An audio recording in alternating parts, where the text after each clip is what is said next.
It's been a long and lonely trip, but I'm glad I took it, cause it was well worth it. Got to read a couple books and do some research before I reached my verdict. Never thought that I was perfect, always thought that I had a purpose.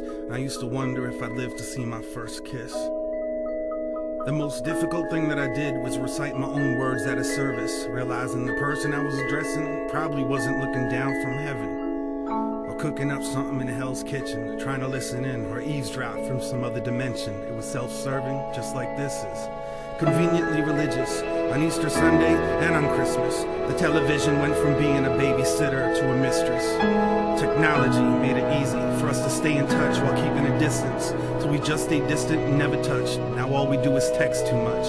I don't remember much from my youth, maybe my memory is repressed, or I just spent too much time wondering if I'd live to have sex. I fell in love for the first time in 4th grade, but I didn't have the courage to talk to her. In 8th grade, I wrote the note and slipped it in somebody else's locker. Considered killing myself because of that. It was a big deal. It was a blown cover. It was over for me. My goose was cooked. Stick a fork in me. The jig is up. Blew my chances. The rest is history. Our future was torn asunder. It became abundantly clear I was only brought here to suffer. At least I didn't include my name. Thankfully, I wrote the whole note in code, and it had 10 layers of Scotch tape safety seal, making it impossible to open. Plus, it was set to self-destruct. Whoever read it probably died laughing. I wonder if they lived long enough to realize what happened. A year later, I came to understand that wasn't love that I was feeling for her. I had someone else to obsess over. I was older, I was very mature. I forged my time signature while practicing my parents' autograph, cause I was failing math. Disconnected the phone when I thought the teacher would call my home. Checked the mailbox twice a day. At the end of a long dirt road, seemed to open a couple envelopes, like I was in private detective mode.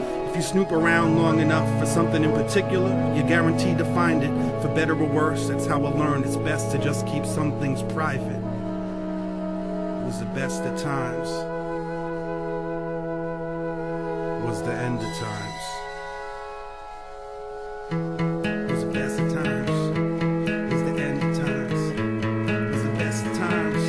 It was the end of times. Best of times, the end of times. I was always on deck, I was next in line. An only child with a pen and pad, writing a list of things I could never have. Walls in my house were paper thin, every squabble seemed to get deafening.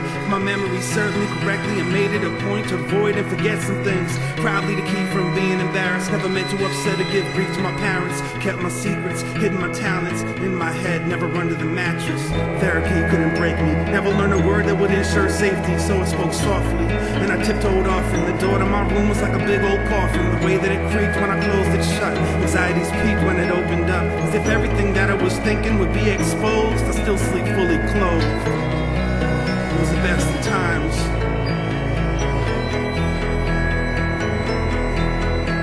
It was beautiful, it was brutal, it was cruel, it was business as usual, heaven, it was hell. Used to wonder if I lived to see 12. When I did, I figured that I was immortal. Loved to dance but couldn't make it to the formal. Couldn't bear watching my imaginary girlfriend bust a move with any other dudes. Tone Look was talking about a wild thing, but I was still caught up in some child things. Scared of a god who couldn't spare the rod. It was clearly a brimstone and fire thing. Pyromaniac, kleptomaniac, couldn't explain my desire to steal that fire. Now I add it to my rider, like please don't throw me in that patch of briar. It was the best of times. It was the end of times. The school counselor was clueless, cause I never skipped classes. Perfect attendance, imperfect accent, speech impediment they could never really fix. And I fake bad eyesight so I could wear glasses. Considered doing something that would cripple me. Wanted a wheelchair, wanted the sympathy, wanted straight teeth, so then came braces. 4 years of headgear helped me change faces. It was the best of times. It was the end of times. Now I wonder if I live to see marriage. Wonder if I live long enough to have kids. Wonder if I live to see my kids have kids. If I do, I'ma tell them how it is. But don't listen when they tell you that these are your best years. Don't let anyone protect your ears. It's best that you hear what they don't want you to hear. Better to have pressure from peers than not have peers. Bear won't give you chest hair. Spicy food won't make it curl. When you think you got it all figured out and then everything